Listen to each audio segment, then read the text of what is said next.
Good morning, students. Today I am going to begin with a new topic, that is nature of the roots of a quadratic equation.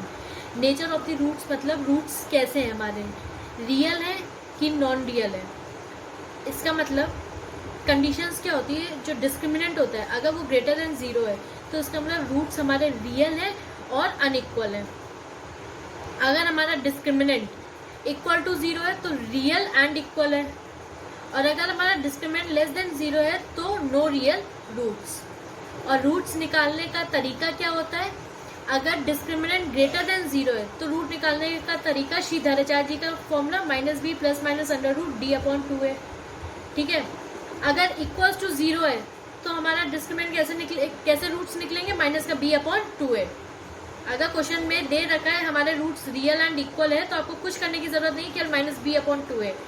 और अगर d की value less than zero है तो आप roots उसके नहीं निकाल सकते. आप इस पर क्वेश्चन से जरा देखिए.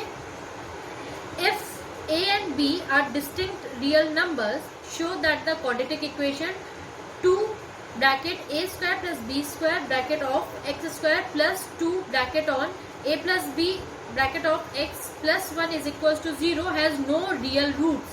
साफ साफ कह रहा है कोई भी रियल रूट्स नहीं है. इसका मतलब d की वैल्यू क्या है, लेस देन जीरो है.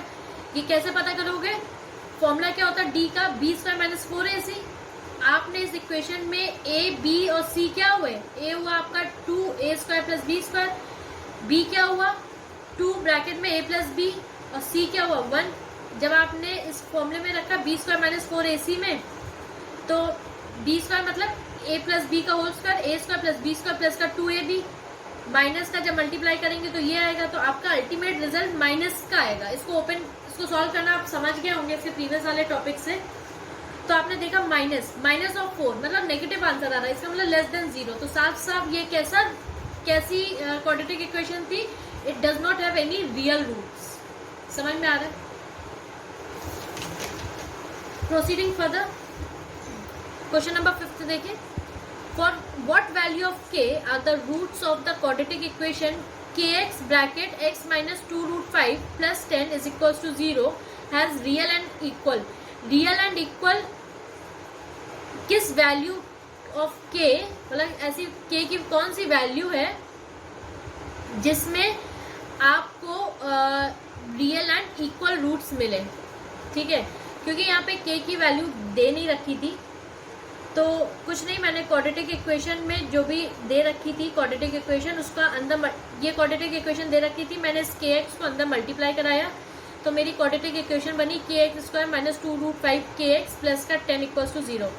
फिर क्योंकि इसमें रियल एंड इक्वल दे रखा था, पर दे तो रखा था पर लेकिन क्योंकि k की वैल्यू नहीं थी इसलिए मैंने श्रीधराचार्य जी का फॉर्मूला ही लगाया, d इक्वल्स टू देखने के लिए कि क्या ये जो इन्होंने रियल एंड इक्वल रूट्स की बात करी है क्या ये वैलिड है. d तो निकालना ही पड़ेगा, तो d मैंने कैसे निकाला, b² माइनस 4ac से. तो b² a की वैल्यू है k, b की वैल्यू माइनस 2 रूट 5k और c की वैल्यू है 10. तो d equals to b² minus 4ac. जब इसको सॉल्व करोगे 20k और k माइनस 2, तो 20k इक्वल्स टू 0 मतलब k इक्वल्स टू 0 आ गया, और एक k की वैल्यू क्या आ गई, k माइनस 2 इक्वल्स टू 0, तो k की वैल्यू क्या हो गई 2. जरा 10th देखिए. Find the values of p for which the quadratic equation p plus 1 x² minus 6 bracket में p plus 1 of x plus 3 of p plus 9 equals to 0 where p cannot be equals to -1 has equal roots and hence find the roots of the equation. फिर से मैंने इस quadratic equation को यहाँ पे लिख लिया, a b और c निकाल लिए, और d की वैल्यू क्या हो गई b² माइनस 4ac. अब इसमें b² की वैल्यू 4 और a और c, जब आप इन सबको पुट करेंगे तो आपके पास सबसे पहला आपने देखा यहाँ पे माइनस का साइन है तो a² plus a² minus b के होल स्क्वायर का फॉर्मूला लग जाएगा. तो क्या होगा a² प्लस b² माइनस का 2ab, और इसको अंदर मल्टीप्लाई करेंगे. इस पूरे इक्वेशन में आपको बस सही से मल्टीप्लाई करना है. समझ में आया. अगर आपको ये पता है कि स्क्वायर लगा है और नेगेटिव साइन है तो रिजल्ट तो पॉजिटिव आएगा, और 6 का स्क्वायर होता है 36, p² प्लस 6 का स्क्वायर हुआ 36, माइनस माइनस प्लस हो गया, 6 6 जा 36, 36 2 जा 72, p हो गया. फिर इन दोनों का आपस में मल्टीप्लाई करा दिया, माइनस के 4 को बाहर रख के रहने दिया.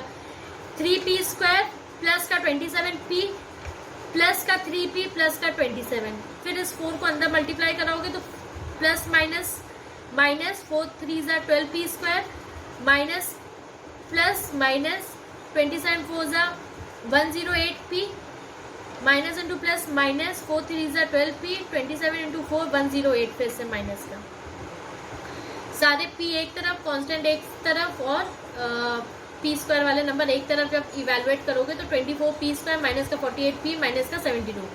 अब आपको दिखाई दे रहा है इसमें तीनों में से 24 कॉमन ले लिया तो क्या बचा p² माइनस 2p माइनस का 3। इस क्वाड्रेटिक इक्वेशन को सॉल्व करोगे तो जब इसका मिड टर्म स्प्लिटिंग करोगे तो 3 तो आएगा, क्योंकि 3 1 ज़ा 3 और 3 को फैक्टराइज करोगे तो केवल 3 आएगा। तो 3p प्लस का p कर देंगे तभी तो माइनस का 2p मिल जाएगा। फिर कॉमन ले लेंगे तो आपको अल्टीमेट ये मिल जाएगा। तो एक बार p माइनस 3 को इक्वल्स टू 0 रख दीजिए, एक बार p प्लस 1 को इक्वल्स टू 0 रख दीजिए। p की वैल्यू 3 और p की वैल्यू -1, क्योंकि क्वेश्चन में दे रखा था कि p की वैल्यू -1 नहीं हो सकती, तो वैलिड आंसर क्या हुआ, केवल p equals to 3। Question number 15 देखिए, if the roots of the equation c² minus ab of x² minus 2 of a² minus bcx plus b² minus का ac equals to 0 are real and equal, show that either a is equals to 0 और a³ plus b³ plus c³ is equals to 3abc। इस class इस 15th question में कुछ नहीं है, केवल और केवल सॉल्विंग क्वेश्चन है। आप सॉल्व करेंगे तो आपको सबसे पहले क्या करना है, a b c की वैल्यू रखनी है, फिर d की value b² minus 4ac minus 2a का स्क्वायर प्लस 2bc का होल स्क्वायर हो जाएगा माइनस 4। a की वैल्यू हो गई c² माइनस ab और c की वैल्यू हो गई b² माइनस का ac। इसको ओपन करोगे तो a प्लस बी का होल स्क्वायर का फॉर्मूला, तो a² प्लस b² प्लस का 2ab और इन दोनों ब्रैकेट को मल्टीप्लाई करोगे, उसके बाद 4 से मल्टीप्लाई करा दोगे। जब आप मल्टीप्लाई कराओगे तो आपको अल्टीमेट आंसर कुछ ऐसा मिलेगा, 4 a की power 4 minus 12 a² bc plus 4 ac³ plus 4ab³। इन चारों में से 4a कॉमन ले लीजिएगा तो क्या बचेगा, a³ minus 3abc plus c³ plus का b³। तो इसको सिस्टमैटिक तरीके से लिख लिया, मतलब a³ plus b³ plus c³ minus का 3abc। तो एक बार 4a इक्वल्स टू 0 रख दीजिएगा, एक बार a³ plus b³ plus c³ minus 3abc equals to 0 रख दीजिएगा, तो जो आपसे क्वेश्चन में पूछा गया था वो प्रूव हो जाएगा। क्वेश्चन में अल्टीमेटली सॉल्विंग है, आप समझ जाएंगे। और आपका होमवर्क ये है कि 1 से लेके 15 तक जो भी क्वेश्चंस है उसको सॉल्व करिएगा, कोई डाउट हो तो पूछिएगा। Thank you for today class.